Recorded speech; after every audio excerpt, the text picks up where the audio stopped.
On today's edition, the multi-talented, multi-dimensional SUZY Bogguss. For over 4 decades, she has traveled the globe and shared her expressions through country, pop, rock, jazz, swing, Americana, and folk music genres. ACM, CMA, ASCAP, and Grammy Award-winning, multi-platinum selling. Singer, songwriter, musician, performer, producer, book author, movie actress, and narrator. She's an online influencer. She runs her own label. She's a chef and a dog mom. She is the pride of Aledo, Illinois, SUZY Bogguss. Suzy, thanks for taking a ride with us. Man, when you put it all together like that, I sound really old. I wouldn't see it that way, but there's some resiliency. Yes, we all have to be resilient. And just, if you look at it that way, that's great, but I also look at it like evolution. Okay. We're constantly evolving. Yeah. So if you come up against a wall that you are having trouble getting over, maybe there's a way around it. And that's kind of been my whole philosophy, especially, when I started in Nashville and, it was pretty much the good old boys network at that point. Sure. We had a lot of that with the radio and things. It's like, the promotion team can only work one female record at a time, and kooky stuff like that. That you could let it just get under your skin, but then that just takes up time and energy, and makes you sad. So it's better to just kind of barge on through. Well, with all the decades you've had all kinds of challenges that I know, and I've been able to witness a little bit getting through. I wanted to say that we really appreciate you being here because, if I'm not mistaken, the last 6 months, the last couple of years, you're as busy now as you were back in the day with buses and trucks and crew and bands and traveling the country.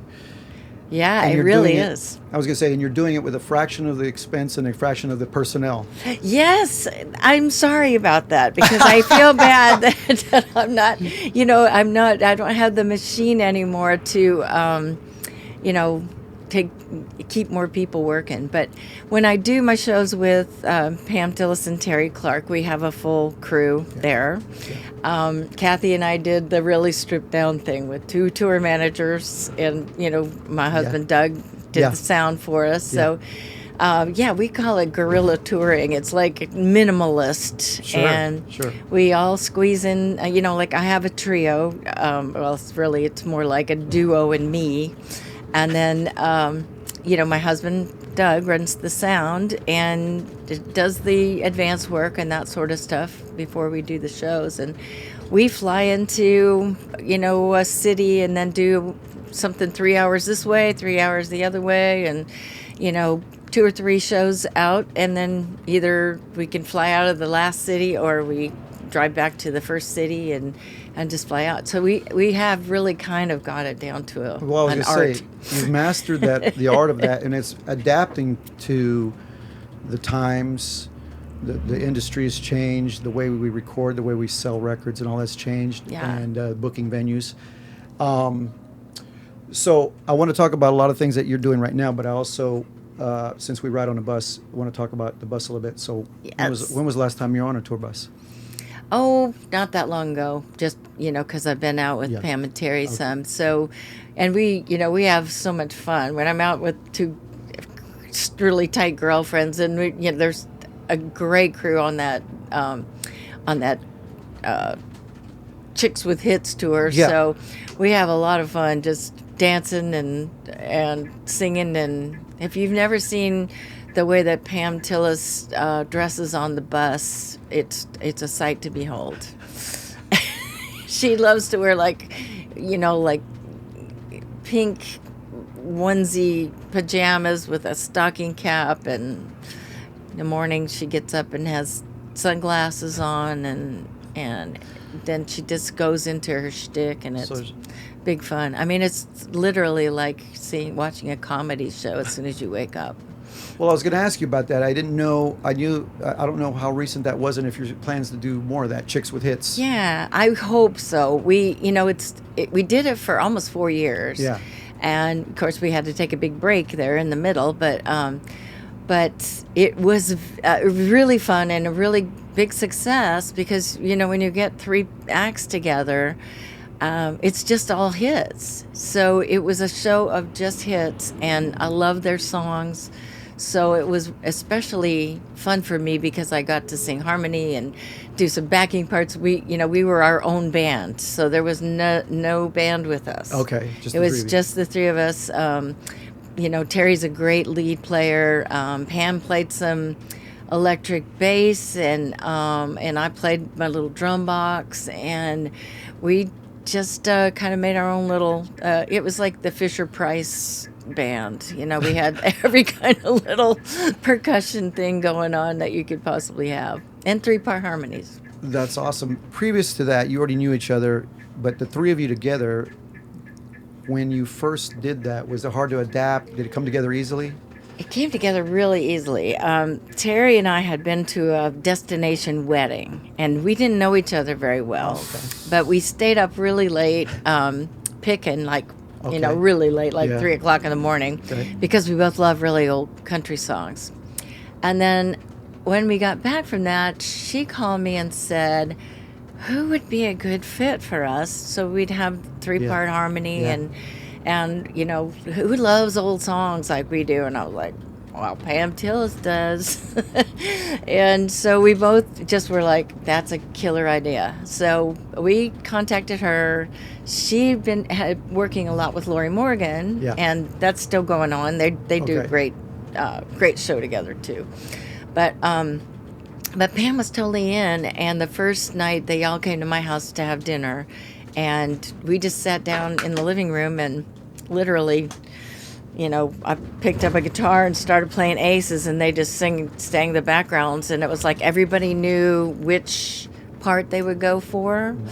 And, you know, Pam would usually go to the higher stuff, and Terry would go to the lower, and so I ended up being in the middle of any kind of cover tunes that we were practicing and stuff. But for the most part, you know, it was real easy to decide who was singing what. That's great. Well, I never got to see any of that yet, but a lot of those shows were sold out.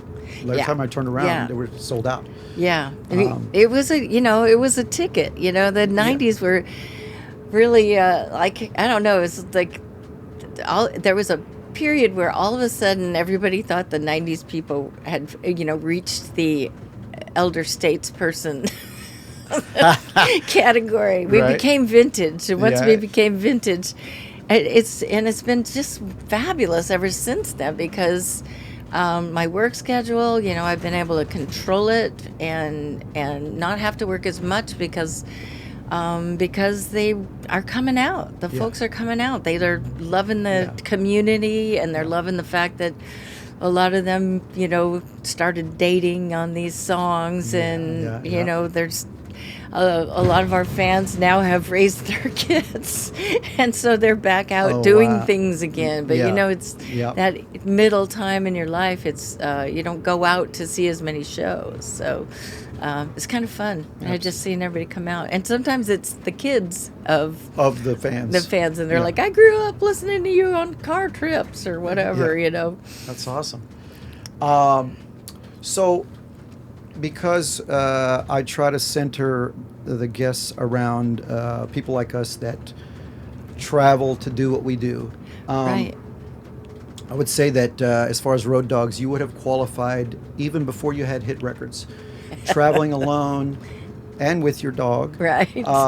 Doing it that way. And then all the things that you've done since then in different stages of the career, and you're still doing it. After all the years and after all the miles, you're still doing it. So what can you say about that?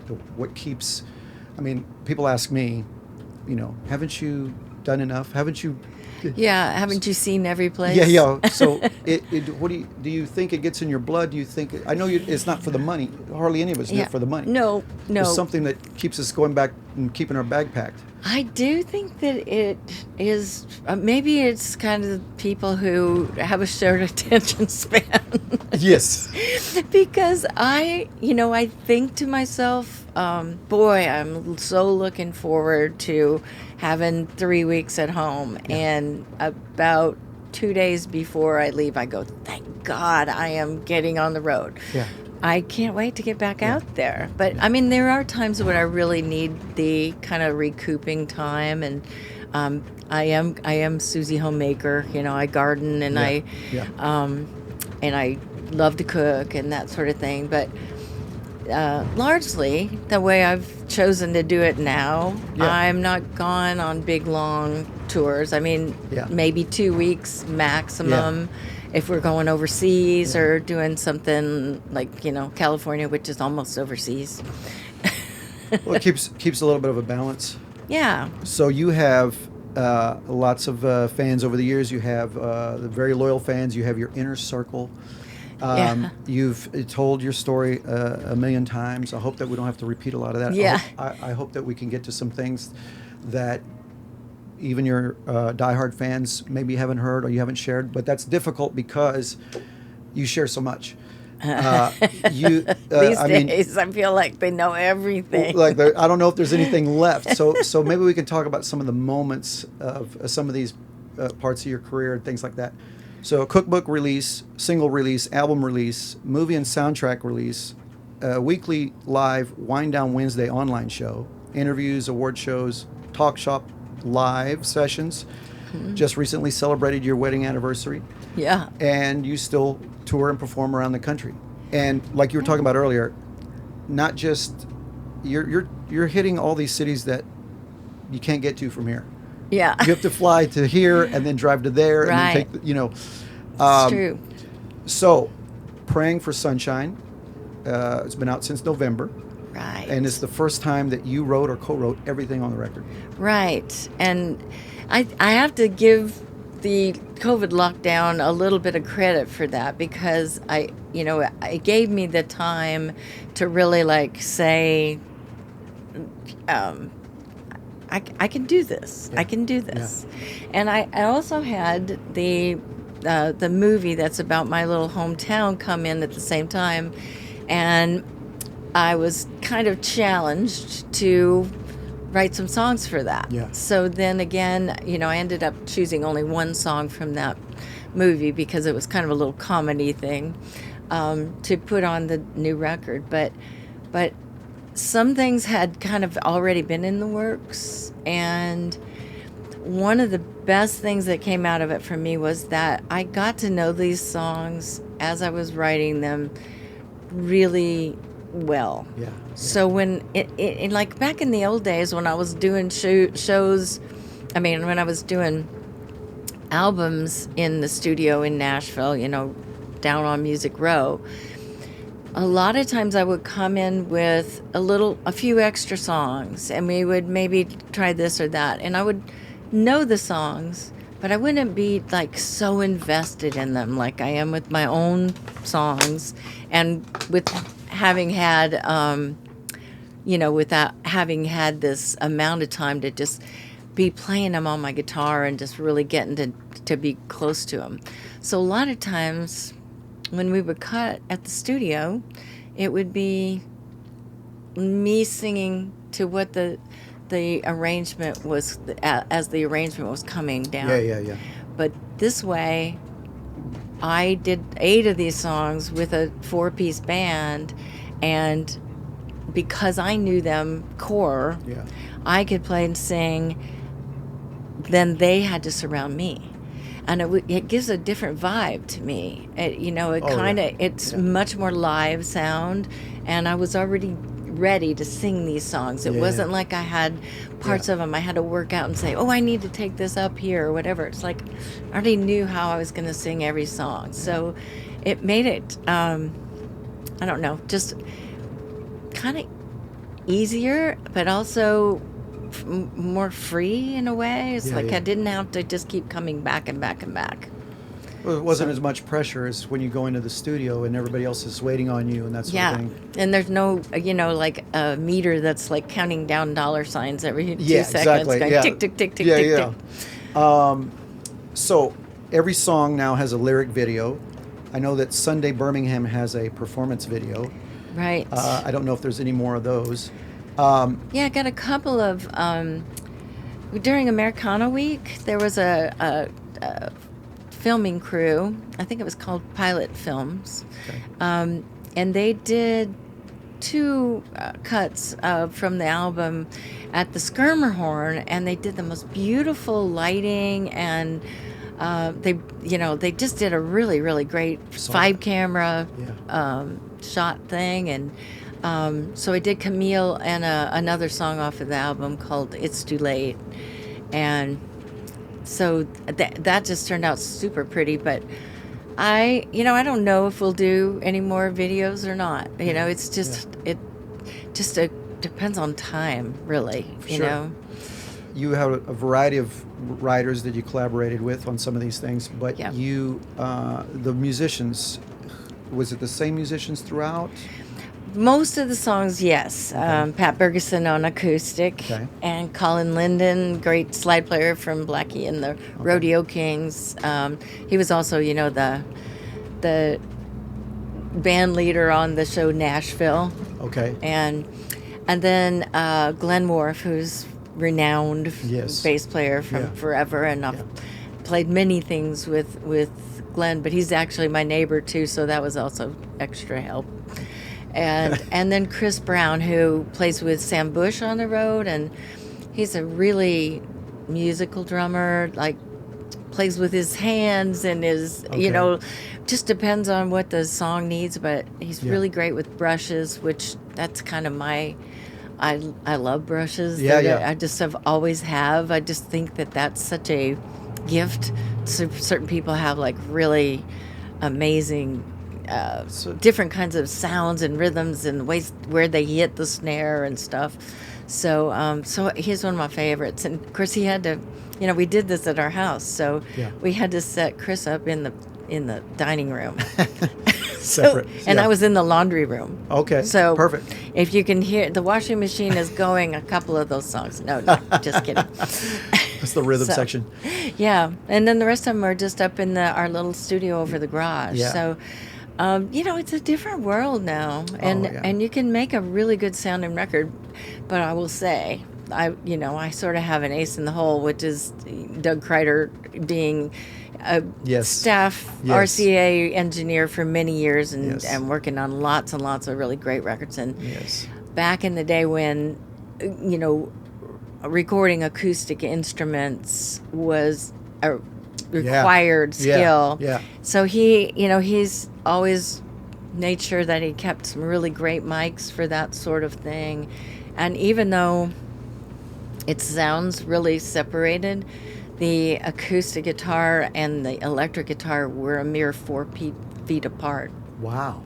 So Colin had 2 amps in, another room that's kind of like our crawl space. But they were playing, they could just stare at each other. And, on the end of GPS, you can hear them laughing because they were jamming really hard. And at the end, they laughed really hard. And I was like, I'm leaving that in. It's too much fun. That's hard to do. I wanted to ask you about a couple of songs, and I want to ask you because since I know that you play drums and brushes, I'm terrible. Did you do any? I thought maybe on "It's Too Late." Were you playing on that?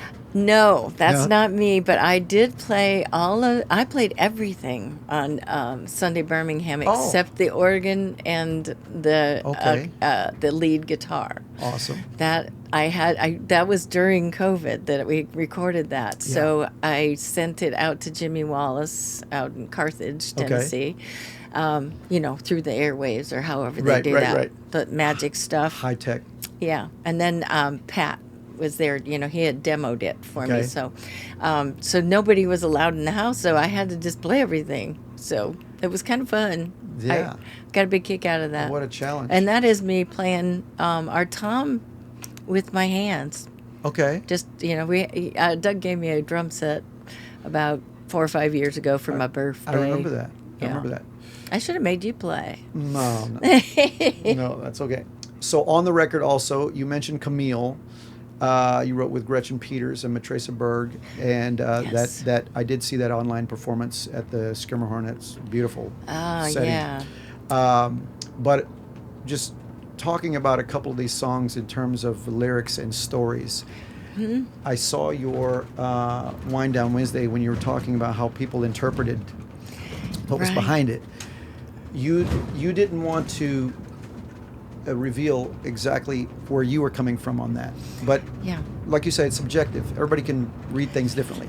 Yeah, that was a hard lesson I had to learn because back when Aces was out, this was 1991, that the song Aces, so many people wanted me to explain it to them. Well, I had a very distinct idea of what I was singing about, Yeah. and I I had a couple of different scenarios and I still use them when I'm singing live. As I play a little movie in my head, and it keeps me kind of honest about how I'm singing instead of going into autopilot. Yeah. It's like really like trying to think Yeah. the story that I'm Yeah. singing. So a few times I would try to tell people what I thought it was or how I was seeing it, and Yeah. they go, nah, that ain't it. A Woman Who Cooks. You and Bill Lloyd wrote that.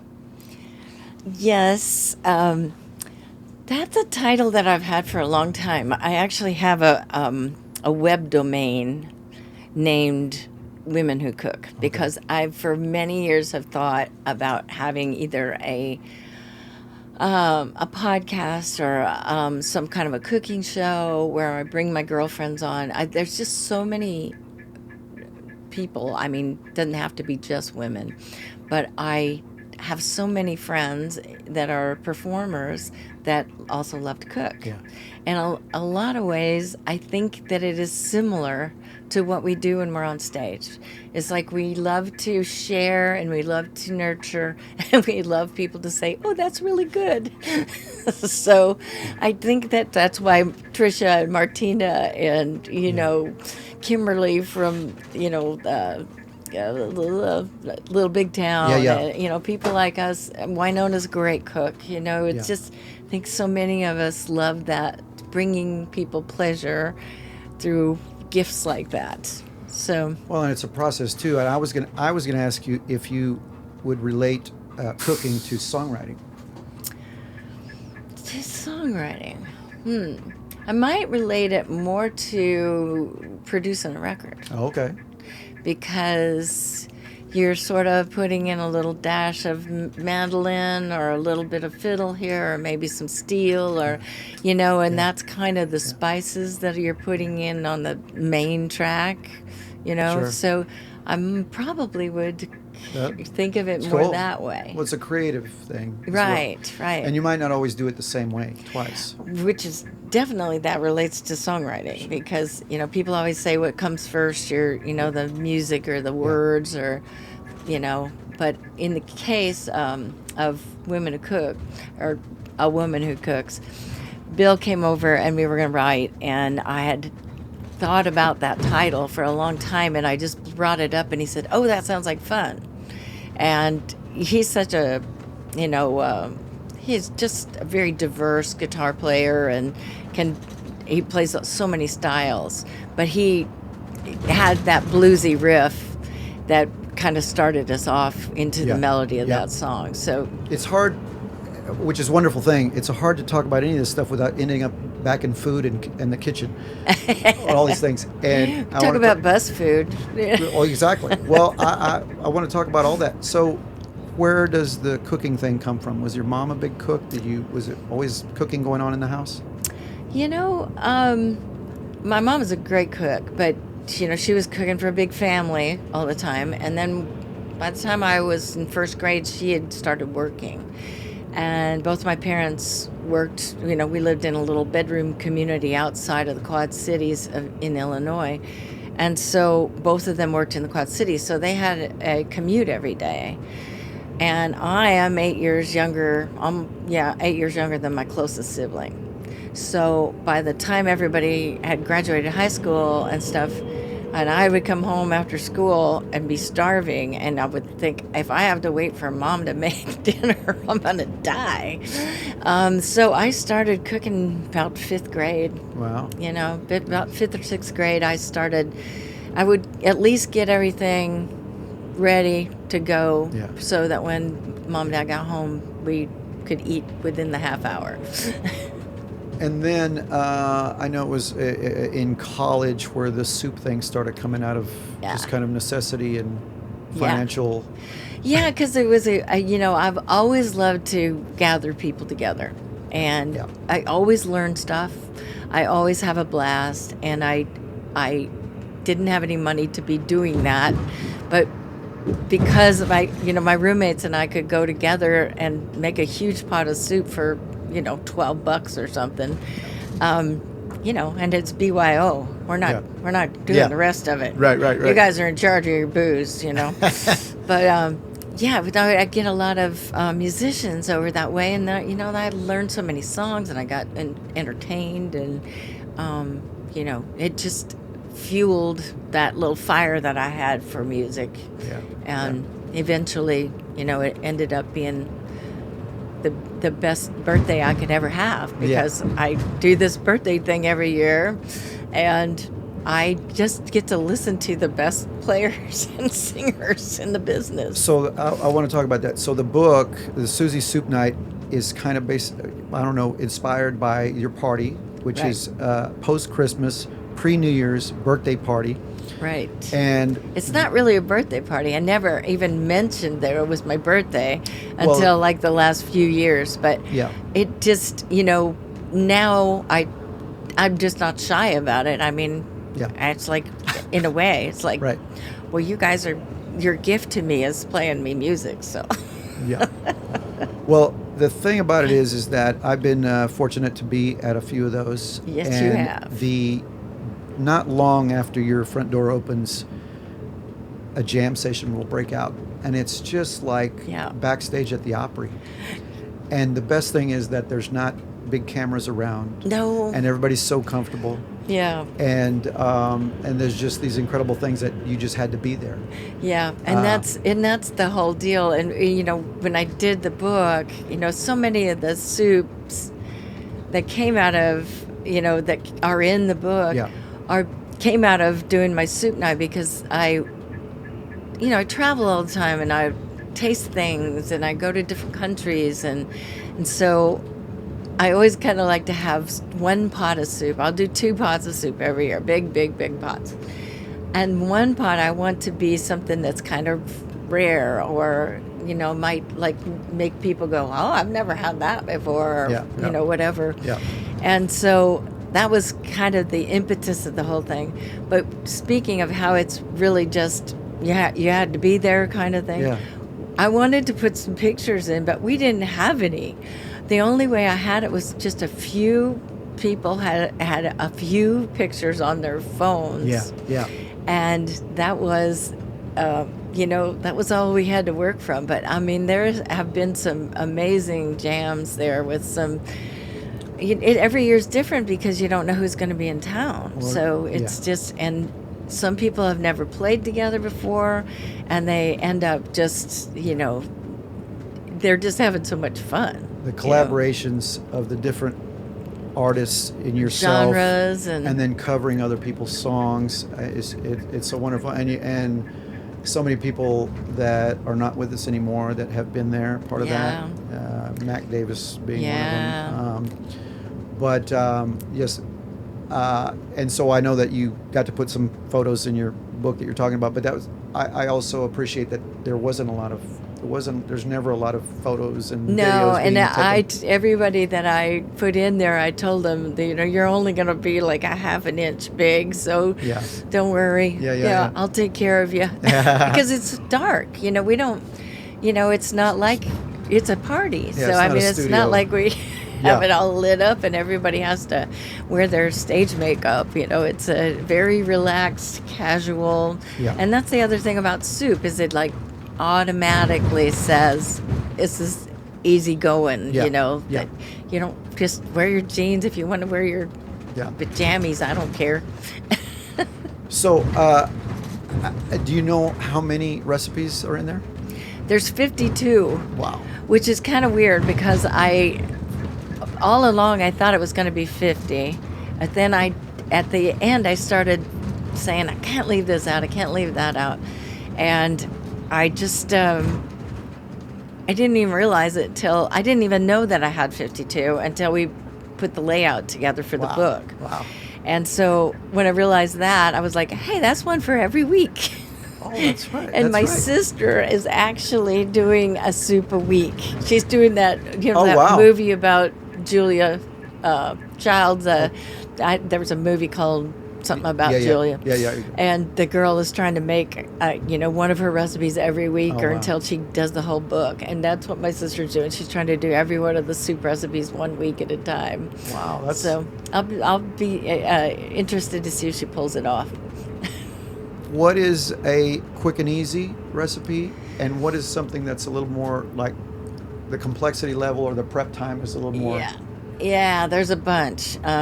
So I divided it up by classics, which was a lot of my family's recipes. Yeah. Simple soups, which are the easy ones, like like I do a Instant Pot, pressure cooker, split pea soup with smoked turkey legs. Okay. Wow. And that's really yummy. Yeah. And it's super fast. I mean, it cooks up in from start to finish 30 minutes. Wow. So that's really, that's a really easy one. There's several that take 2 days. Okay. And those are the ones that I usually make for the party. Okay. Because like a Brazilian feijoada, you've got to change the water on the meats like for a day and a half to get all the salt out, and you gotta you have to at least have 24 hours on the beans, otherwise the music is going to be totally different. Okay. So when you soak your beans for at least 24 hours, it takes the lectins down, so you don't have the flatulence so much for that. But I think my hardest recipe is probably the duck ramen, because I start with a whole duck, and then first I make the stock. Wow. And then I fry the duck legs and make the confit, but it is so worth it. Yeah. And it takes 4 days to make the eggs. Wow. The eggs that have the mirin and soy and stuff on them. So that's one that I'm just dying to see if my sister pulls that one off, because she's going to be so upset when she sees what the inside of her oven looks like after those duck legs spatter grease everywhere. Oh my God. She can't stand dirt. Okay.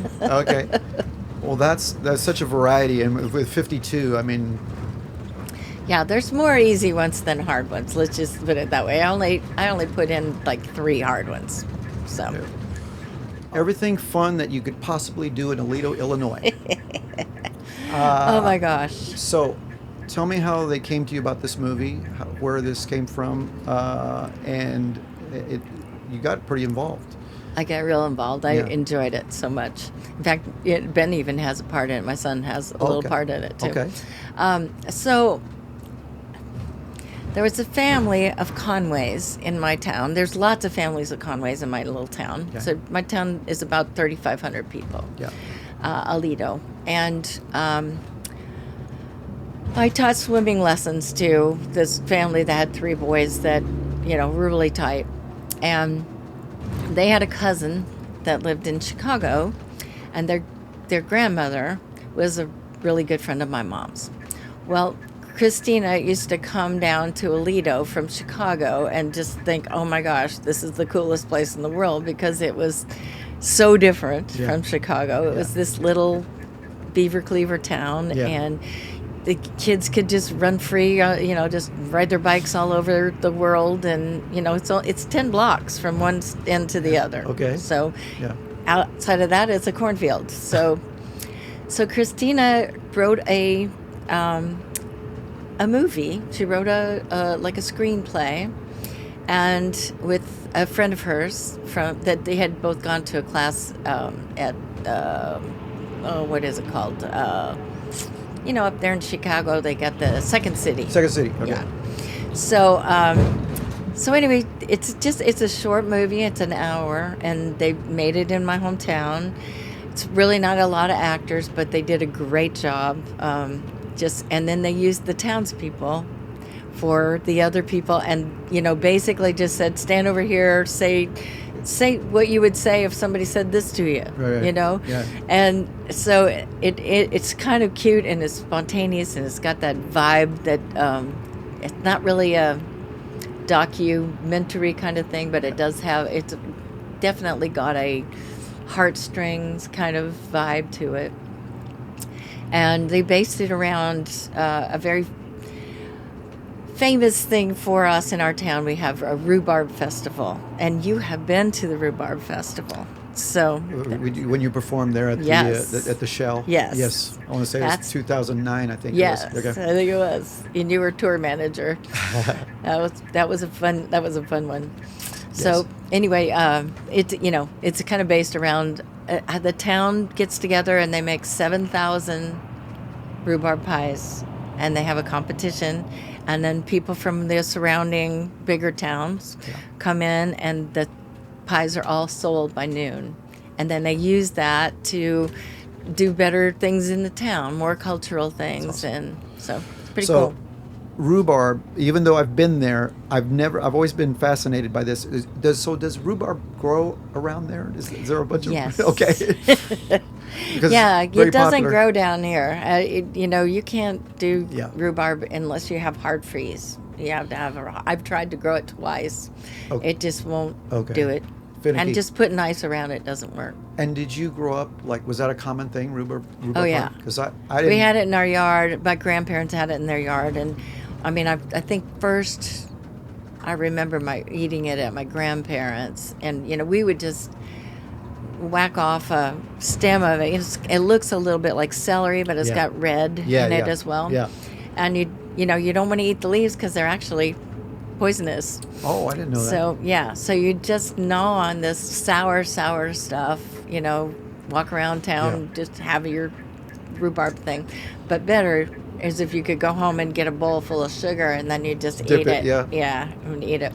But of course, everybody makes pies and different kinds of things out of it where it's boiled down. But it is a vegetable.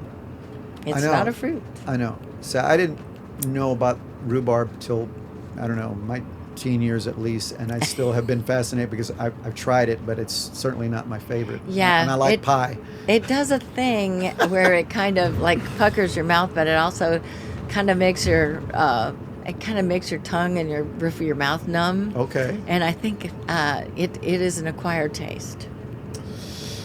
Okay, so we strayed a little bit. I want to keep talking about the movie a little bit. Okay. So there's been a few screenings. I've only seen a few clips. I haven't been able to watch the whole thing. Yeah. Now, did you go to a premiere?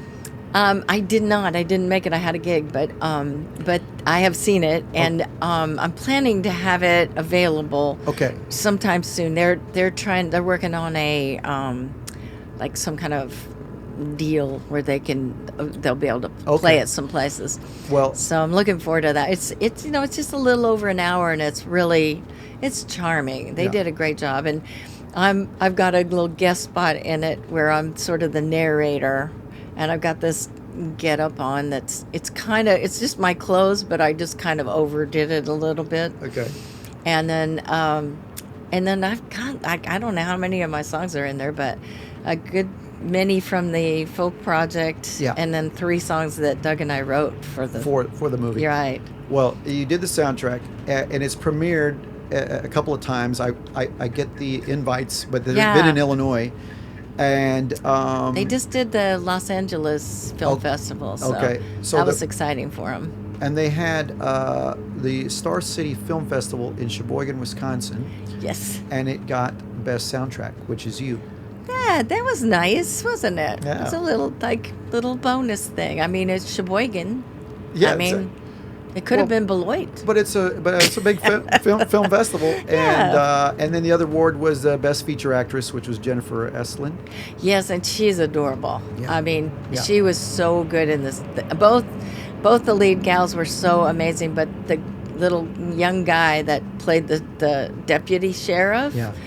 He stole the show. Oh, really? He is so Barney Fife, Yeah. so awesome. So you would love the movie. I can't wait to see it. I kept trying. There's a couple of teaser clips on the website, Yeah. and they send me emails with inviting me to the. It's sort of like a newsletter, inviting to the right. premieres, but everything Right. else has been out of state. And Yeah, I think they got to get their little deal going so that it'll have a home to be able to show it. Right. I came to work with you when you were opening for Dwight Yoakam on the This Was Time. it 92? I was saying it was 92 or 93. This time, I think it tour was was called This Time. 92. Okay. Yeah. So when I got there, you were cycling through crew guys. You were cycling through monitor guys. Not on purpose. No, it was a tough tour. I think it was probably the tour manager doing that, Mr. Steve. Steve Emily. Yeah. Steve Emily. Well, It wasn't cousin me. no. I felt it was more because of the tour itself. Oh. It was not easy for an opening act. Oh, that I would think crew would not have had a fun time trying to Right. be, yeah, because the big act had a lot of certain ways that they like to do things, and because of that, their crew was really required to sort of be assholes. Oh, can you blink that out? Doesn't matter. So not a yeah, family show. Yeah. So it was a little touch and go there sometimes, and there was some wild other things that went on that I wasn't used to. I was still pretty green at that point, Yeah. as far as doing Yeah. arenas and Yeah. big state fairs and things like that. It was still pretty green. It was a long tour. It was, It was 90 shows. Lot of shows. A lot of stories. Even when I got there was a lot of stories, and it was It wasn't always that accommodating. Yeah. But by the time I had 15 sound checks out of 90 shows. Yeah. That's I'm tough. sure you remember. And yes, and that was part of why you were having tough time with the crew, and I thought I was going to be a casualty of that as well. I don't know if you remember any of that, but you kind of helped me settle in a little bit. Yeah. Well, I'm glad, because I thought you were just amazing. I was thrilled. Thank it you. was Thank you, and but- it was nice to have somebody also on the bus that was willing to get up when we would get to see some beautiful scenery or Yeah. something like Yeah. that, and I'd come in and go, "You guys, we're at the ocean in on Monterey, and it's so beautiful. There's there's otters eating out on the thing," and they would be like, "Yeah, I'm sleeping." We're sleeping. No, I wanted to see all that stuff, because we don't always get to do that stuff. It's like we go to the venues. I've been everywhere, but I always say I see the inside of the venue and sometimes nothing else. Yeah. And so over the years, I was with you through that time, buses and trucks and crews and all those sort of things. And babies. Then, babies, yes. And then later on was able to come back and tour manage and mix and do Christmas tour. Yes. And we're practically neighbors, and our sons went to the same high school. Yeah, and born the same year, and Yes, exactly. everything, or close. I mean, a few months apart. Yes. Yeah. So I am grateful for that time period. It's been wonderful. It was fun, and you always had such a great sense of humor, and that laugh. Your laugh is contagious, and that I would always know there was something going on up front, that I was having the FOMO of, I got to get up front because Don's laughing and something's going on I don't want to miss. Some cackling going on. Yes. Well, we had a cast of characters over the years. Yes, we did. And Bob Angelo led that He is team. He's the ringleader. He was the ringleader. Nature Bob.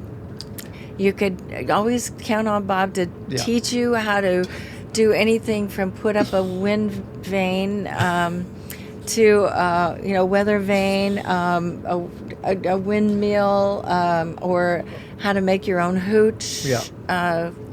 just and it was good. Yes. That hooch was good. There was nothing that he couldn't tell you about. That's true. Especially politics, whether you wanted to or not. Yes, that's true. Hey, Bob. I wonder what in the world his politics are these days, because We got it. I just, I would, maybe we need to get him on here. I've got to get him on here. Yeah. We're gonna have like a round table. Yes. And that'd be good. Another couple of things about that time period too. Steve Emily and Rick Fulner were really my mentors in really learning this business. Yes. And all the things that they did. It was just really. I tell Steve, I said, "This is all your fault." I see him from time both to time. of them they had completely different styles. From both those guys, I learned so much. And Rick came from the rock world.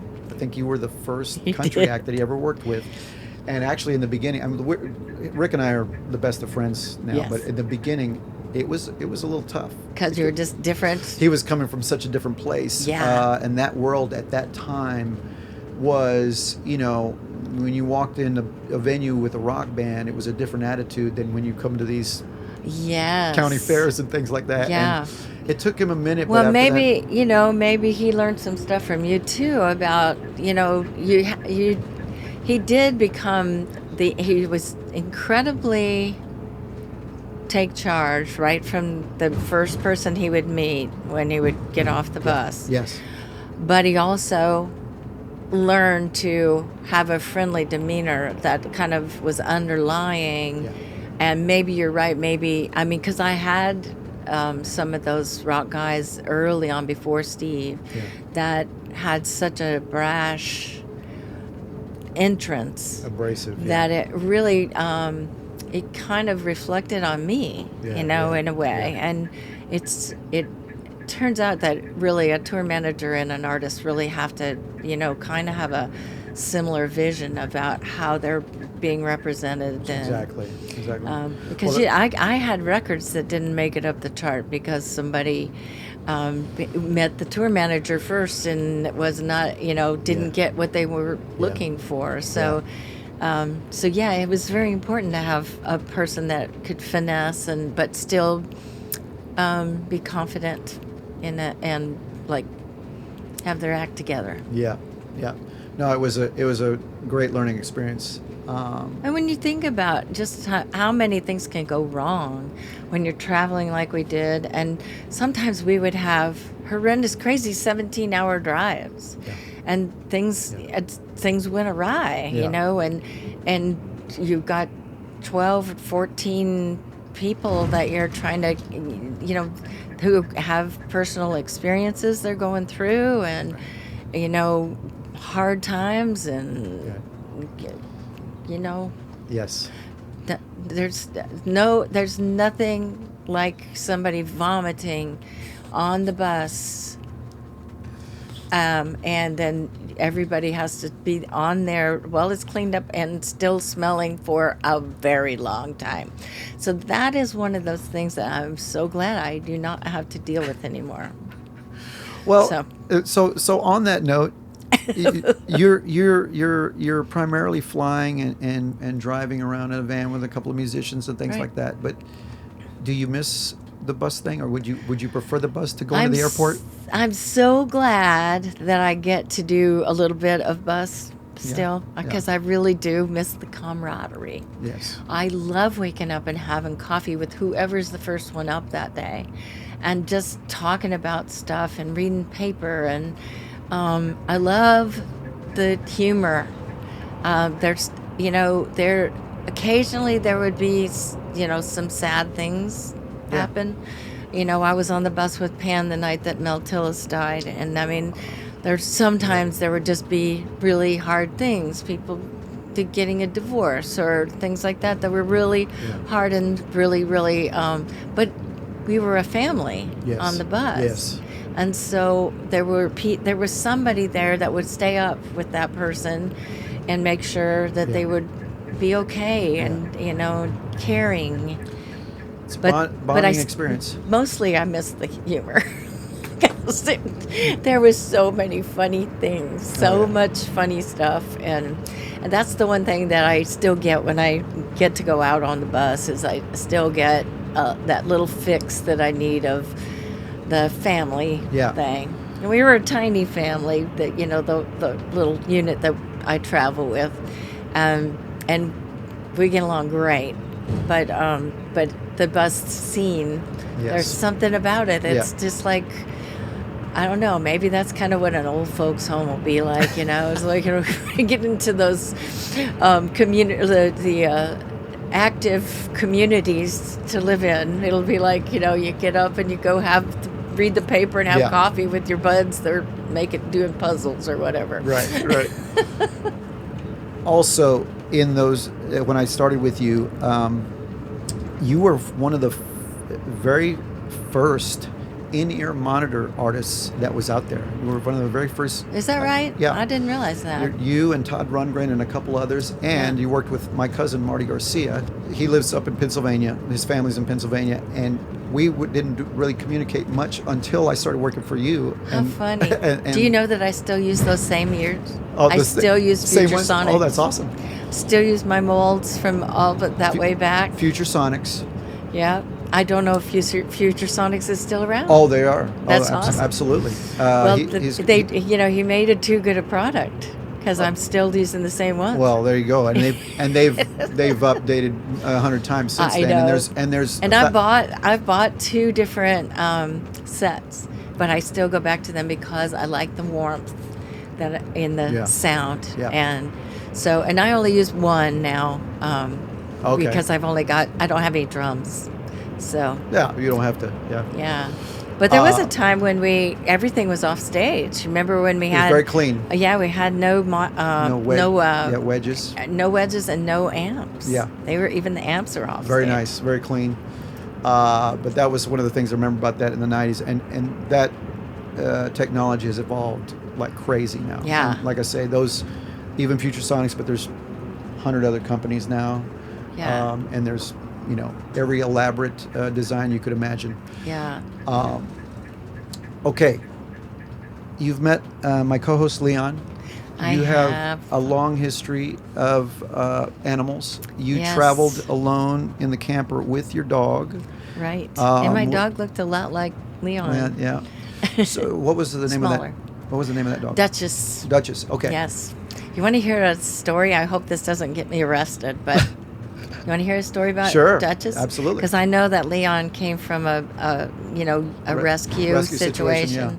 Well, so did Duchess. I used to go over and write songs with a friend of mine named Jim Harper, and I was at his house one day, and I looked out the kitchen window, and there was a man who had a small fence around his yard, and he had a standard poodle, and he had this little German Shepherd mix dog. And he was hitting that little German Shepherd with a wiffle ball bat outside, and I couldn't think of what in the world she could have done that would warrant that. Well, so I came back a few days later to finish the song, and the dog was outside, and the poodle was inside, evidently. And my friend told me that the dog only didn't go inside; it stayed outside all the time. So, I walked out of the kitchen door to get into the car, and I looked over at that dog, and the dog just looked up at me. Something just possessed me, and I just opened the latch to the fence, and I opened the door. My car was already open because I was getting in it, and she just jumped in my car, and I closed the gate, and she came home with me. Wow. And she was my dog for 12 years. But it was just kind of spontaneous. You didn't have that plan. It was like something told me, you have to save this dog. Wow. Because Harper told me that he had done that before. Wow. And that was it. Wow. I just did it. Wow. I stole his dog. And so I do hope that it was a relief to him, because Yes. who would do that? Yeah. So anyway, but and then I literally went on a tour about 3 days later out west to the Rocky Mountains on a camping. I was camping the whole time, and she just Yeah. instinctively, like she would, wherever I would sit her, she Yeah. would put her hands through my backpack and just sit there and kind of like, this is my owner's stuff, and I just Guarding it. so. And you kind of, I think you had a similar experience, didn't you, with Leon? It's like you knew you were right for each other right from the beginning. I couldn't leave him. I wanted to see him because I didn't want a hyper dog, but he had not really been indoors. And the woman that found him let him in the house, and she already had a Great Dane, and she had a little 4-year-old boy. I thought, well, this is perfect. I'm gonna see how he interacts with other dogs, see how he interacts with kids.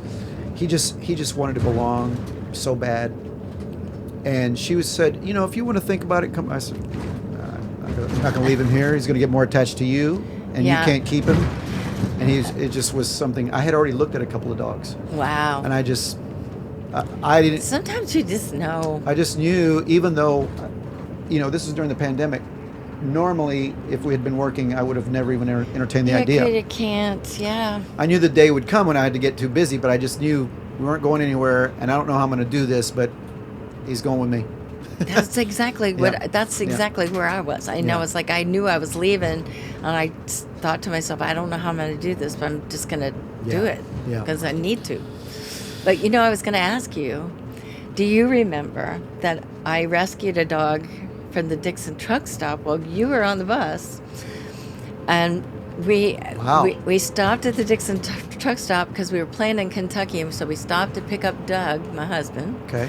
And so we stopped there, and I came out of the bathroom, and Waldo and some of the other guys were feeding this little dog, like, Twinkies and stuff, you know, and I was like, oh, don't feed that dog this. Yeah. But she was, it was Isabel, and she was like a little pit bull mix. She only about 45 pounds. Okay. But she was only 3 months old, and she was the cutest thing I've ever seen. And I just looked at Doug, and I was just like, you can't leave her here. So we had to come back and get his car that night after we played in Owensville or wherever it is up there. And he said, if she's still here when we get back, you Yeah. can take her home. And she was there. She was just sitting there, and I just picked her up, scooped her up, and took her home. And I had a cat and a dog at the time, and I had to kind of keep her away, quarantine her for a little bit. And the vet treated her. She had ticks all over her, and she had a cold, and just, but she ended up being the best dog. She never barked, and Yeah. so because of her looks, because she had that little pit bull head, Yeah. people would just be like, "What that dog gonna do?" You I know. When they're too quiet. When they're quiet, they're just like, what that dog gonna do? She never would have hurt a fly. She was just the best dog. That's awesome. I vaguely remember some of that. Yeah, black and white, cute little dog. You know, I talk about your road stuff and your traveling, something that you could have stopped doing that. You've had every opportunity to quit several times. Wind Down Wednesday was born in the pandemic. Right. That evolved from so many things. You were doing strumming with Suzy. You were doing some like guitar lessons. I didn't know what I was doing. I was just trying to reach out and connect to some humans because I'm not used to not having people around. You know? It was this. There you can see the evolution of you trying to figure out what am I going to do? How am I going to do this? And not just sitting back and not doing anything and going crazy. And you had a couple different versions until it sort of evolved into this Wind Down Wednesday, and it seemed like at the beginning there was just like a song or two. Yeah, I think at the beginning I didn't even do a song. And then Just the some next chatting. time I think I started, I maybe just like, I don't know how, I just started playing a song or something. I had a guitar there. And then the next time I did a couple of songs. Yeah. And then it was 2 songs for a while. And then it was like, people would say, just shut up and sing, you know. So I was like, well, okay, I'll do 3 songs. But the whole idea was to keep it 25 or 30 minutes. It was just a little respite. And the Wind Down Wednesday idea came from my assistant at the time, who I was not seeing, but Tori Touye, who you know, yeah. and great songwriter. And she just said, you should do something, you know, and call it something like Wind Down Wednesday and just always do it on Wednesday. And I was like, yeah, that's what I'm going to do. Yeah. And so I took her little concept, and I have now done 187 shows. So Yeah, you're closing in on 200. I know it. It's crazy, isn't it? It has grown. The community on there, they all have connected with each other. That's the cool thing, Yeah, yeah. isn't it? They talk to each other, Yeah. and they sometimes will meet at shows now Yeah. that we're back on Yeah. the road, Yeah. and it's just been kind of sweet and wonderful, and it really saved me too. Yeah. You know, Yeah. because it started out me thinking, you know, what can I do? You know, what will I do if I don't have something going on? You know, or how we're going to eat? Yeah, you know, yeah. and pay our bills. Yeah.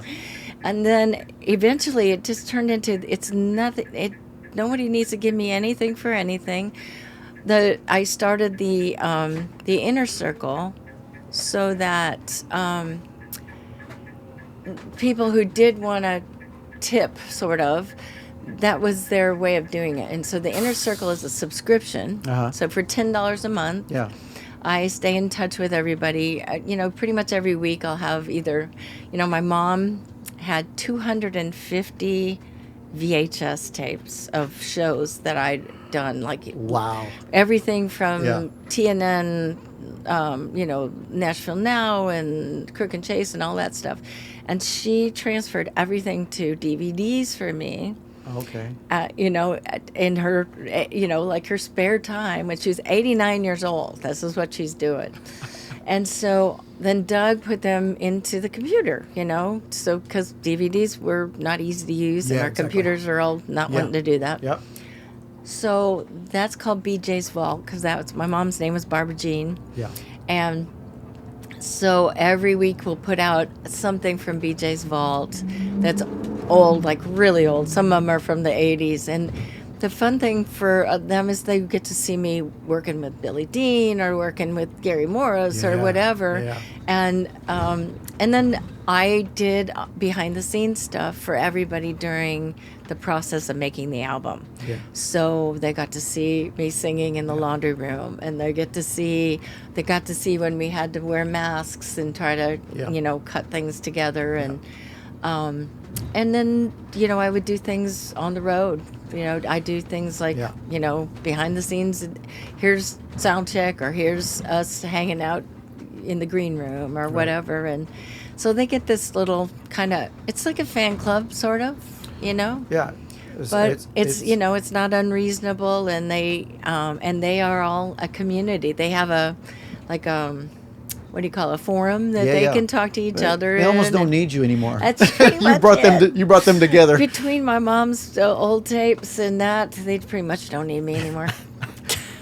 But it was sort of born out of necessity, and we kind of all went back to work. But you've kept this going. Yeah. You know what I mean? You could have stopped and said, okay, now I can come see you in your city. Yeah. But I think now I can tell them I'm coming to their city. Yeah, exactly. You know? But I would think that it might be a little therapeutic to you, because this is like, it's like a video journal. Even you can go back. You and Doug and Ben can go back and look at all these different things. It's so true. And I don't know that I ever would have gotten my kid to sing with us, I know. you know, It's been live. awesome. And he's on the record. Ben's singing on the record. Oh, that's awesome. And I didn't even know he had this beautiful voice. I didn't. Wow. I mean, he would never sing in front of us. Yeah. I knew he played guitar, and he played trumpet and was in the marching band and stuff. Yeah. But, you know, I don't think I would have ever known that he had this gift for harmony. I mean, the kid, when he sings something, he never forgets it. It's like you can sing it to him one time and he's like, okay, I got it. And you're, what? I'm sure there's a lot of things that he just absorbed that you weren't intentionally. Well, that's what he says. You know? That's what he says. It's like, well, why wouldn't I know how to do this? I watched you guys all my life, but, you know. Well, that's got to be a thing, you know, and I'm sure it was similar for you too. It's like music is always there. It wasn't like almost like it wasn't an option. Yeah. It's just music is part of it. That's the way I grew Yeah. up too. It's like I Yeah. don't understand. It's such a different concept for people that didn't grow up with some sort of music Right. in their surroundings. Yeah, I know. It is hard to imagine, and you know, I don't know. I grew up in this small town, and we all had to do everything. Yeah, Yeah. yeah. If you wanted to have you know, a play or a Yeah. musical in the town, everybody had to be in it. Everybody had to be in the band. I was a cheerleader and in the band, so I would have to put my band uniform on over my cheerleading outfit and to go out and do the marching band. It's like, Yeah, you know, you had to do a little bit of everything. Yeah, exactly. To make it go. So A little noisy.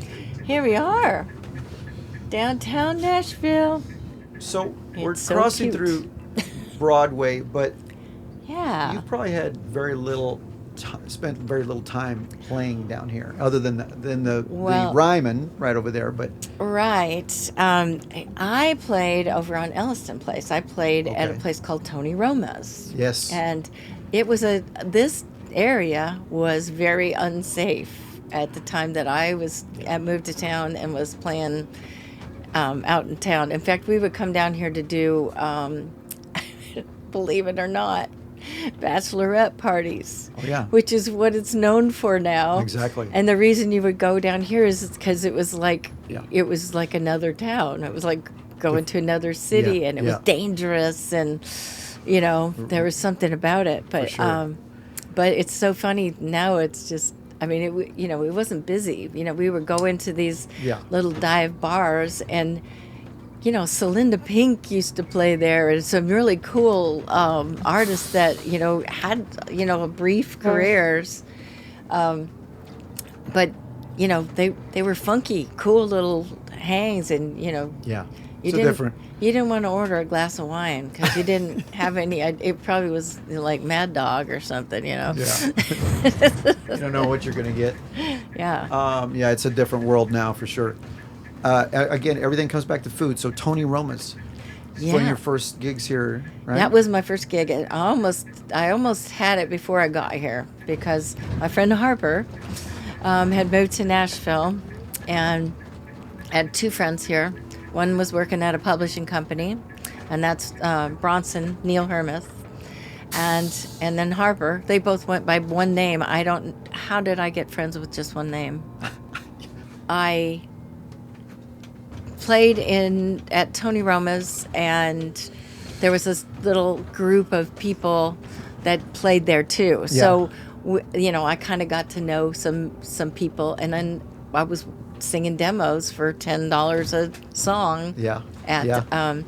at the publishing company, which was John Denny's company, and he was kind of a fixture in town. He Yeah. he and his brother. So one day I got brave enough to take my album that I'd made in a basement in Peoria, Illinois, in and asked John if he would listen to it, and he said, "Well, this is pretty good. Like what are you thinking you're going to do here in Nashville?" And I said, "Well, I'm a pretty good harmony singer, and I love Janie Fricke, and I know she started out as a harmony singer, and I think I could sing backup for people on records and stuff because I'm pretty quick."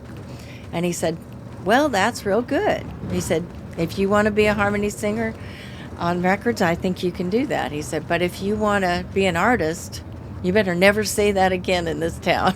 Oh, wow. And it was some really good advice. Yeah. Because I remember feeling kind of like mad at him at the time and thinking, I am a modest person. I'm not going to go around tooting my own horn all over the place. Yeah. But about 2 weeks later, I got the opportunity to open for Delbert McClinton over at the Boardwalk Cafe that was wow. over by where I lived in Nolensville. Yeah. And so it was a big deal, and I didn't know how to tell the monitor guy what I needed. And it was Hugh Bennett. Hugh Bennett, yeah. And he read me the riot act. He said, "Tell me what you want. Does it sound too loud? Is it too soft? Is it too bright? Is it too..." And I like it really shook me. Yeah, yeah. But it was like, get it together, girl. Yeah, yeah. You want to play with the big dogs, get off the porch. Yeah, yeah, yeah. And between John Denny saying, if you're going to be an artist, Yeah. stop saying I'm a backup Yeah, singer. yeah. And if you want to open for major acts, know what the heck you're doing when you Yeah. get on the stage. Yeah. Don't waste the sound man's time, Yeah. and you don't want to make an enemy. I teach a class now, Okay. and it's for songwriters who want to go and do live open mics, or they want to start great. playing out a little. Yeah. I do it one time a year, and it's just 3 day. It's a 3-day workshop, and the first thing I teach them is, don't piss off the sound man, because he can do whatever he wants to Okay. Well- make you sound good or bad. Well, I was going to ask you about advice for newcomers, but you're already doing this, so Yeah. you can give me the important points here, and that's a very important one. That's a really important one. Is to know your stuff, and the other thing is, particularly when you're doing in the round, or you're doing something where you need to get on the stage and off the stage. I teach them the minute you put one foot on the stage, you're in front of your audience. So make sure that you spend the least amount of time not engaging with them. I said that backwards, but Right. what I mean is, Yes. get your You're stuff together as quick as you can and engage. Yeah, you're on. And then also, here's the order of how you do things, as far as plugging your guitar Yeah, in. yeah. Make sure you've got the sound man's eye before you unplug at the end of your set, and then get the heck off of the stage. It's the next person's turn. Yeah. So we do that. We practice that a couple of times, and then my guys get to play at the Bluebird. So I have 12 students, and their last night they get to play a set at the Bluebird. It's a free show, and everybody can come and they get their minute in the Yeah, spotlight yeah. at the Bluebird with their songs they've been polishing for months and months. That's incredible. And That's incredible. Do So it's you fun. post that? Like, is it on your website and that sort of no, I do it through a company called Creative Studios, thing? I think. We'll list the name here, but Yeah, but it's so they advertise it themselves. Yeah, it came from performing songwriters, and Okay. I'm on a staff of writers, including Mary Gaucher, Gretchen Peters, Beth Nielsen Chapman, Jonathan Brooke, Emily Sayers, Verlin Thompson. So I think that's about all of us. There's 7 or 8 of us, and it's just wonderful because we all get together too, and just sometimes we help each other out with like come in and be the guest speaker at somebody else's workshop. Yeah. Yeah. And then like I've had almost every one of my Bluebird experiences with my class. Yeah. I've had somebody come in and just somebody that they've already had a class with. Yeah, yeah. And it's kind of like a little cycle thing. It's like they do this person's songwriting class, this person's songwriting class, this person's recording class, and then they come to me last before they get to go play the Bluebird. So it's pretty cool. It's really fun. That is awesome. I had no idea that was going Yeah. on. I'm going to ask you some things that are not necessarily rapid fire.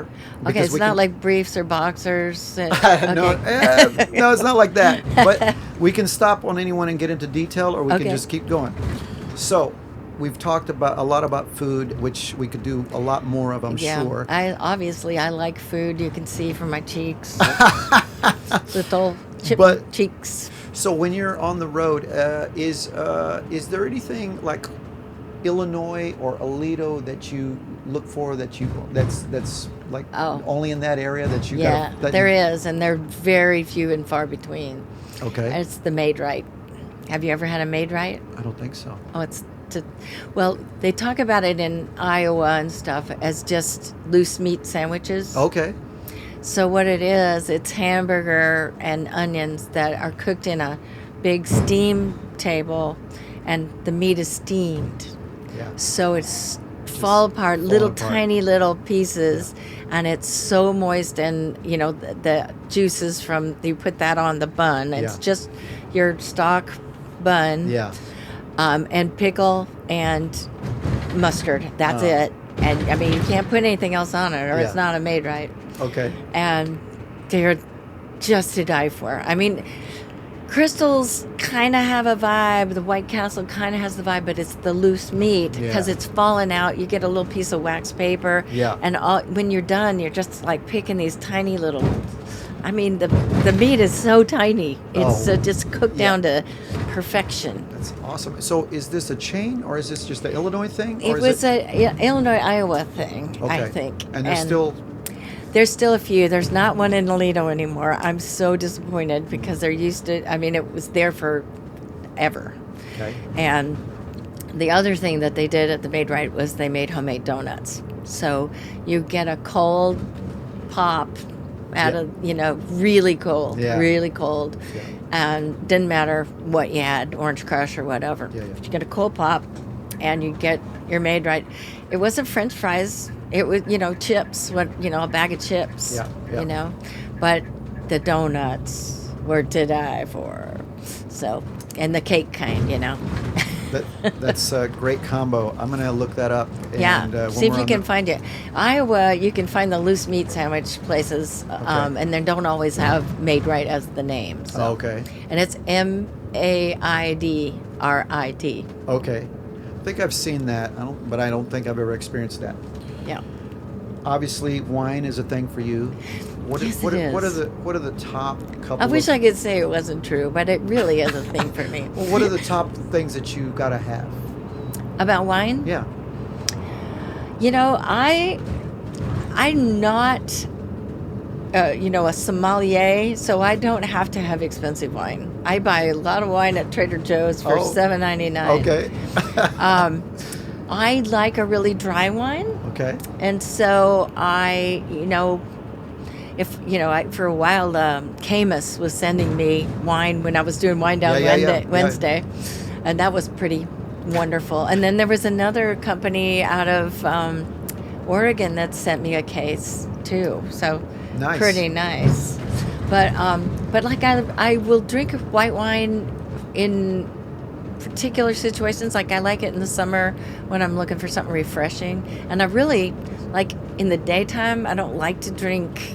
I don't like to drink wine unless I'm on vacation or something like that, because it does kind of tend to make me a little logy. But I love a white wine spritzer Okay. because you don't really get a buzz, but you feel a little naughty. But you're really only drinking about 2 ounces Take the edge of off. wine. Yeah, it's just sort of, I don't know. So that's one of my things. It's a white wine spritzer in the summertime, in the daytime. Very cool. Okay. Yeah. Even before a show, just like a wild woman.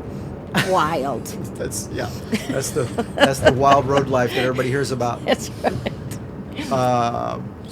Who is an artist that's no longer with us that you would want to tour with, perform with, or write with? Oh my gosh. So many. Yeah. So many. I mean, things have changed so much in 20 years, I would love to get back with Chet again. Now that, like I've had, more of my life, and he was, closer to my age when he passed away, and I was working with him so closely, and I just think that now we would have like so many more things to connect on, John Prine. I feel like John used to come and see me when I played at Tony Roma's, and he used to leave me like $20 tips, and $20 was $100 at that point in my life. And he and my kid went to school together. His kid and my kid went to school together, but I was so enamored of his music, and because I used to drive up to Chicago when I was in college to watch him perform at the Earl of Old Town, and so I couldn't get past that. I just kept thinking something will happen organically, and we'll get tight somehow. And I just should have Missed out. pursued it Yeah, more. yeah. It makes me sad because I'd love to have the opportunity to write with him or Yeah. just even perform with him. Yeah, he was so iconic. And he was funny, which I love. Yeah, for sure. So I know you've been to some concerts. There's not many things that you'll sit in the audience to watch. So who have you seen? What's been some of the best of it? And I've seen a lot of people. I actually have been trying to make a point of getting out there to see people that Yeah. I worry that I won't get to see, or they might retire or Yeah. whatever. But Doug's and I, our anniversary was November 1st, and right before that, we'd been on the road just like nonstop. We're finishing a book, we're finishing an album, but I was like, Bonnie Raitt is playing in Milwaukee, and we're gonna fly there just for the day and see that show. Yeah. And it was brilliant. It was like the end of October, Yeah, yeah. and it was like a 1,500 seat theater. I can't even imagine that I would get to see her like that. Yeah. And there was 2 seats right smack in the middle. I don't know if it was because she had let go of them. They were maybe comps. yeah. But we just had the best seats and the best time, and Milwaukee is awesome. Yeah. There's so much fun Milwaukee to is do cool. there. Yeah. You know, you could find these old-fashioned bars. We Yeah. went and had the beer cheese soup, and with the Pabst Blue Ribbons lamps everywhere. Yeah. And Pabst was my dad's beer, so, you Oh, know, okay. I have an affinity for Pabst Blue Ribbons. So Nice. it was really fun. And so that's the most recent thing Bonnie I did. Raitt, that's incredible. Oh, God, she was so good. Yeah. And she also had a friend of ours in the band that I knew he was doing it, but it didn't really dawn on me until we got ready to go that Duke Levine was playing with her, who played with Mary Chapin Carpenter for many years. Okay. A wonderful guitar player. Yeah. And just, the band was a lot of the guys that she's had since she was in college. For a long time. So it was really awesome. And she had the John Prine connection. Yes, and it was his birthday. So Oh, it was when you like, saw her? It was his yeah, birthday. Oh. and so she dedicated one of the songs to him. I can't remember if it was Montgomery. yes, Angel from Montgomery, and we bawled. The whole audience bawled. I But can only imagine. it was beautiful. Your Mount Rushmore of songwriters. Ooh, wow. Ooh, that's a hard one. That's hard because I pretty much, when I say that Gretchen Peters and Matraisa Berg are my favorite songwriters, I really mean it from my heart, because I feel like they say what I want to say much better than I can say it. Yeah. Just that kind of thing. So I'm going to put Gretchen and Matraisa up there. Okay. Bob McDill, Oh, wow. really fantastic, Wow. wonderful, like legacy of songs. And It could be a 10-headed Mount Rushmore, so you can... yeah, oh, that'd be good. If I could have that, that'd be good. I mean, maybe I'll put Mac Davis on there too, just because he was just such a wonderful human being, and Yeah. gracious and funny. Yeah. Oh, yeah, absolutely. Let's see, who else am I going to put up there? I mean, I'm going to put Nancy up there too, Nancy Griffith. Yeah. Just great poet, wonderful. Right. Gosh, I don't know. I might have to put Bonnie on there too. Oh, wow. Because I Yeah. mean, she's written some, really poignant songs from a female perspective. And then, of course, right smack in the middle has to be Merle, because I love me some Merle Haggard. So I was going to ask you, did he know about your project? Yeah, I Did you called ever him before I even recorded it. Did he? Well, I don't imagine anybody like listening to their own stuff, even if somebody else is doing Yeah. it. Whatever, but I mean, he got to know and hear about it. Yes, in fact, well, here's the what record happened. we're Is talking about is Lucky. Yes, Lucky. Your record. Yeah, 12 Merle Haggard songs. Yeah. So they the first thing I did was call him because this was 2014 and he was still out on the road and he was working a lot. And so I said, I want to do this, but I want you to know, it's not like a tribute record, like you were done doing what you do. It's just kind of an homage, but I want you to know that I picked these songs out and I didn't have to change any words because there's no gender. Yeah. You write from, the standpoint of a human, Yes. So he got a kick out of that. But then when the record was done, I sent 2 copies out to California with Marty Stewart. Okay. So I asked Mick Conley to put one in his studio and then Marty to hand him one because it was his daughter's wedding. So I knew that he was going to lose the copy that Marty gave him. And I knew that if it was in his studio, then I could tell him. So I get a call from him, and he calls me up and he said, I heard that new record's out, and I heard, I think I'll just stay here and drink, and I just thought that was so fun that you did that song. I never would have thought of a girl singing that song.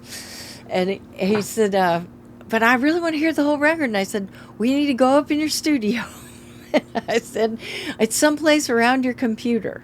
I sent it out there with Mick Conley, and he said he was going to put it in your studio, and it would be right around the computer. So an hour later, he calls me and says, my whole family and I just sat down and listened to this whole album together.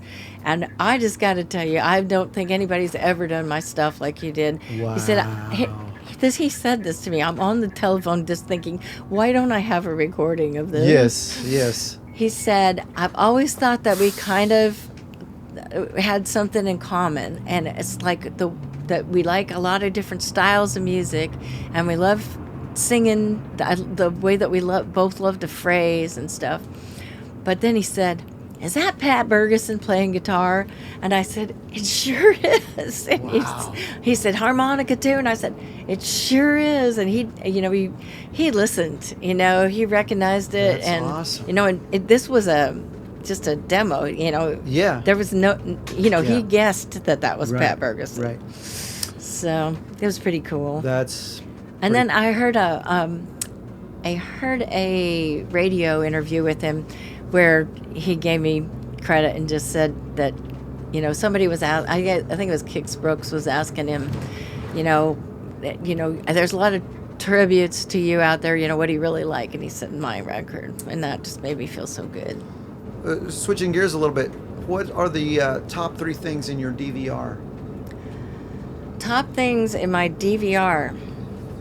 Recorded shows, TV shows, movies. I listen to a lot of, I watch a lot of series. I'm one of those bingey people. Okay. I really enjoy that stuff. So I love Fargo. I love, love Fargo. Okay. In fact, some of them I've watched several times. Recently, I've been enjoying Morning Show, which I get a kick out of that because, we've all done those morning shows and we know that those people have a hard job. And and then, what are my other things that I wait for? Better Call Saul. Let's see what else. There's so many because I really am kind of a binger, and that's turned into, since Ben, our son, is living home now, that's our big thing that we do together is we have to watch. Oh, here's the best one ever. Have you guys watched Slow Horses? I have not. Oh my God, please watch it. Slow Horses. It's Gary Oldman. It's so Gary good. Oldman's one of my favorites. And there's a whole series of these books. I think probably 8 or 9, and they're like English MI5 and that kind of stuff.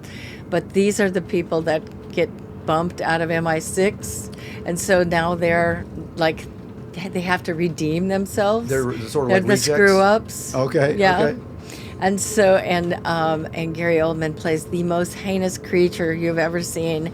He is like a drinking, farting, dirty hair. Oh, I definitely He wanna- takes sink baths, without his shirt on, and he sleeps in his office, and he's just the grossest. It makes the Grinch look like he would smell good. Oh, wow. Yeah. Wow. Okay, on that, is there a movie or TV show that you could be in? That I could be in? Not likely. I have a terrible tendency to do the deer in the headlights thing. So, I would try it for sure, but I'm afraid that I might be, I don't know. Whether a character in anything of these things that you relate to that could be you. I probably could have been in The Great. I could have been like one of those, like the mother-in-law or something in The Great. Okay. Or the aunt, the weird aunt. I love her. Okay. She's got butterflies that she's trained, and they come around her hands and stuff. I think I could be, I think I might like to be her. I thought of a movie that I thought you could be in, Steel Magnolias. Yeah? Who would I be? You remember that movie? Yeah. Well, I Love don't that know movie. if you It's would amazing necessarily to be cry. one of them, but you could have. Oh, you I could have found a place in there. Yeah. I would have been the super goofball friend that they'd always be like, "You invited her." So, oh no, she's gonna bring deviled eggs with avocados in them or something. It's gonna be weird. Okay, an actor that would play you in your life story. Oh, it would have to be Mary Tyler Moore, Oh. but she's no longer with us. Right. But it would have been good if we could have swapped ages. She could have played me. 'Cause I get Mary Tyler Moore all the time. I always thought you favored Diane Lane. Oh, now that's a huge compliment. So, and I actually have a connection to her. Oh yeah. I don't know her, but Oh. she probably knows my name and I know her name Yeah. because her first cousin, helped to finance my first album when I was living in Kewanee, Illinois. wow. So Randy Lane was probably my biggest fan in the very beginning of my career when I was playing Tuesday Taco Night Wow. and at Happy Joe's Pizza. Last song that you had in your player. I don't know where you listen to music, in the car or at home.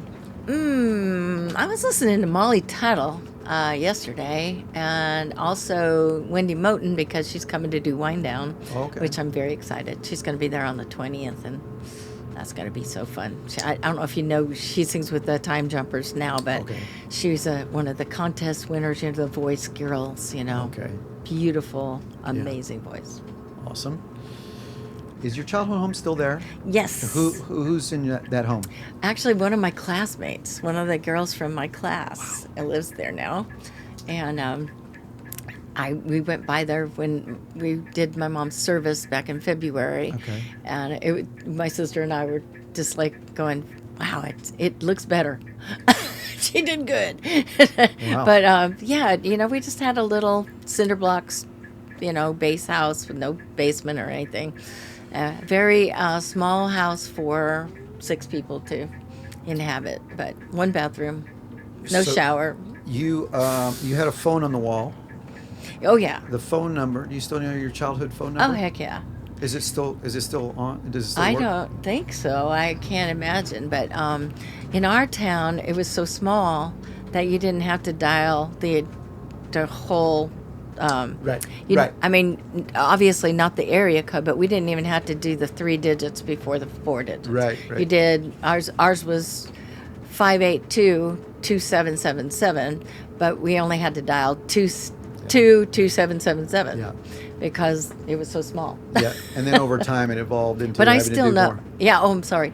But I still know all my friends' telephone numbers. Vicky Doll's is 7108, and Becky's was 2161, and Cindy's was 2062. So I know everybody's phone number still. But I wish I could make room for new things and let go of those. And I know their birthdays too. So. You talked about advice and that sort of thing. So, if you could call your childhood phone number and talk to when you left home, 17, when you left for 18. 18, and call the number, and 18-year-old Susie answers the phone. What's your message? Stop taping your nose down. It's still going to be turned up. You don't need to do that anymore. It's not working. Piece of tape before I go to sleep at night to try to. You were trying to form my nose train it down. Yeah, I thought maybe it would stay down, but my nickname in high school was Ski Jump, so you can imagine. I was trying to fix my nose. Oh my gosh.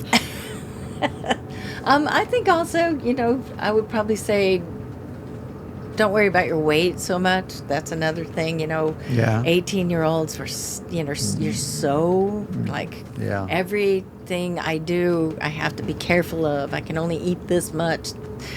And I think that I could have I probably would have weighed exactly the same if I hadn't been so careful. Yeah.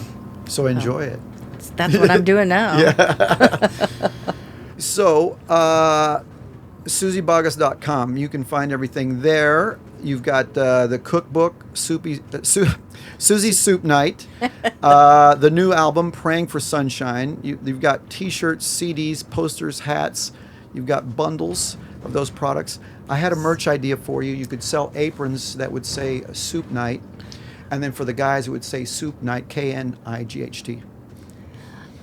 Oh, that's a good marketing idea. That could be Doug. At least Doug could be the Soup Knight. He could be the Soup Knight. That's right. The knight in shining Maybe for your party apron. this year, he could be the Soup Knight. I think that's a good idea. Maybe the. Do I need to pay you residuals or something? There'll be something in there for me for sure. Something. Yeah, I wanted to call the album "SUZY BOGGUSS," but Doug put a kibosh on it. Soupy Boggus. SUZY. Wind Down Wednesday.